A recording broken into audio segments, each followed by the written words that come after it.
जिंदगी दो जुनून जीने का मौका नहीं देती काला। ओए तुम जानते नहीं हो मेरा बाप कौन है।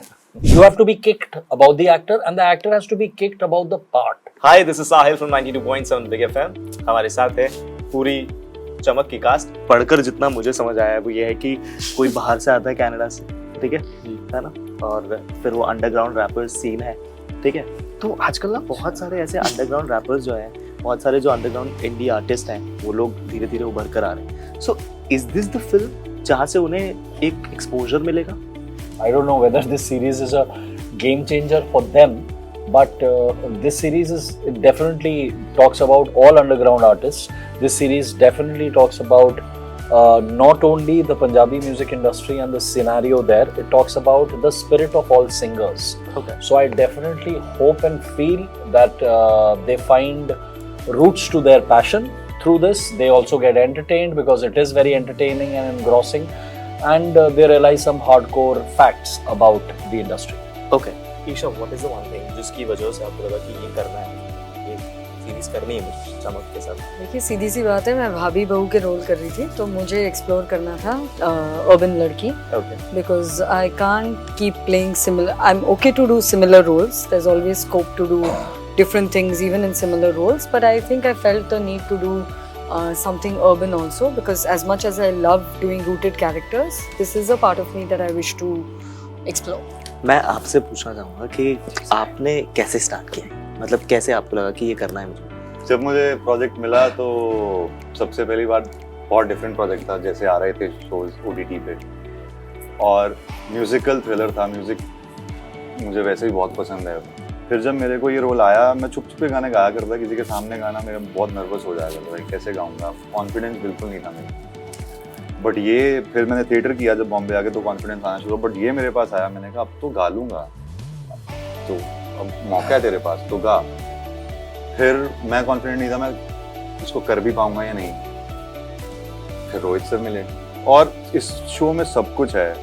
म्यूजिक है, मसाला है, रिवेंज है, थ्रिल है, मैजिक है, लव स्टोरी है, कास्टिंग स्टोरी है। कास्टिंग कैसे हुई थी? मुकेश छाबड़ा, उन्होंने कास्टिंग की और मुझे, मेरा नाम रोहित सर को सोनी ने सजेस्ट किया था कि आप इस लड़के को ट्राई कर सकते हो। फिर रोहित सर ने मुझे ले लिया।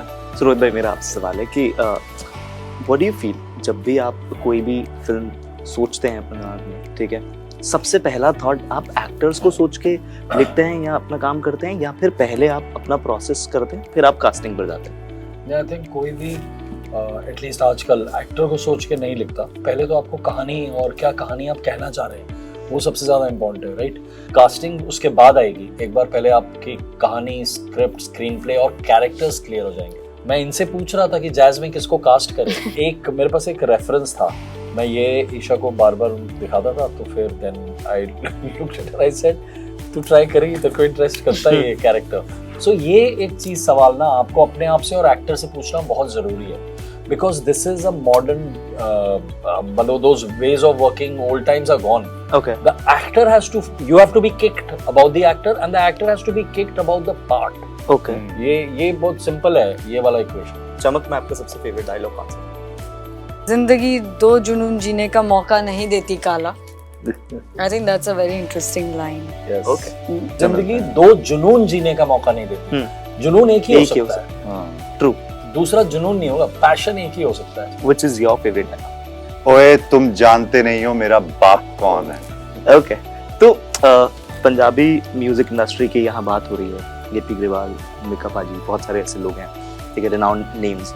तो उनसे क्या सीखने को मिला आपको? यार गिप्पी पाजी को मैं तब से सुनता था जब मैं स्कूल में जाया करता था, जब मैं पढ़ता था 9th-10th में। गाने गाता सुनता था स्कूल में, जब प्यार हुआ करते थे वहाँ तो अलग अलग गाने सुन के उनको फील किया करता था। तो यही इन्फ्लुएंस था मेरे ऊपर पंजाब। और फिर उसके बाद धीरे धीरे सॉन्ग्स थोड़े चेंज होने लगे। Okay. थोड़ी हिस्ट्री आने लगी सॉन्ग्स में। जब हमारा यूथ हिस्ट्री को भूल रहा था तो सिंगर्स ने हिस्ट्री लानी शुरू की सॉन्ग्स में, कि उनको पता रहे क्या कल्चर था हमारा। Okay. और फिर उससे, जैसे आजकल अगर आप बच्चे को भी पूछोगे कि ये बंदे का क्या नाम था, ये कौन था, और वो अगर गाने में हुआ तो हर बंदे को पता होगा वो कौन था। तो that's the influence of songs. Okay. तो म्यूजिक का जो कल्चर है वो बहुत चेंज हुआ है। पहले पंजाब में सिर्फ ढोल म्यूजिक चलता था, फिर प्रोग्रामिंग म्यूजिक आया, प्रोग्रामिंग्स होने लगी, है ना, बीट्स आने लगी, ठीक है। अभी हम देखते तो बहुत हिप हॉप बीट्स के ऊपर देसी तड़का है ना। म्यूजिक का कल्चर बहुत चेंज हुआ है पंजाब में, है ना। तो आपने क्या किया, आपने स्टार्टिंग से बिगिनिंग से जो एकदम रॉ था वहाँ से उठाया, कि आपने कहीं सेंटर से, या फिर अभी जो ट्रेंड में है वो आपने? यार आपने एक गाना सुना है तू तक तूत, या उसके आगे दही जमालो लोग बोलते हैं, दही जमालो था नहीं, तो वो बचपन में सुना करते थे।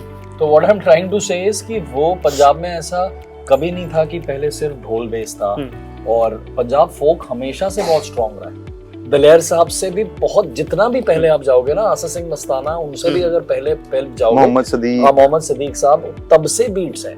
सो ये बीट्स हमारे लिए, पंजाबी म्यूजिक के लिए कोई नई बात नहीं है। तो ऐसा नहीं है कि पंजाब में वो पहले बीट्स नहीं थी और अब बीट्स आई हैं। पंजाब, हरियाणा, हिमाचल के गानों में भी जो पूरी नॉर्थ बेल्ट है ना, वो बीट्स वगैरह हमेशा से रही हैं। अब लोग वापस उस रूट्स पे जा रहे हैं। सो चमक में 6-7 डिफरेंट अक्रॉस जॉनर्स, ये जो 28 सॉन्ग्स हैं वो डिफरेंट जॉनर्स हैं। Okay, different genre of music, all of them. उसमें रैप है, अंडरग्राउंड रैप है, हिप हॉप है, सूफी है, गजल है, ठुमरी है, मतलब क्लासिकल है, एवरीथिंग। ओके, बोलते हैं जहाँ भी जिस भी शहर जाते हैं उस शहर से कुछ ना कुछ हमें सीखने को मिलता है। पंजाब से आपने क्या सीखा? I like the openness in Punjab. I think पंजाबियों के दिल थोड़े खुले हुए होते हैं, and that's what I enjoy about Punjab. All right, thank you so much. This is Sahil from 92.7 Big FM signing. Thank you so much. Thank you.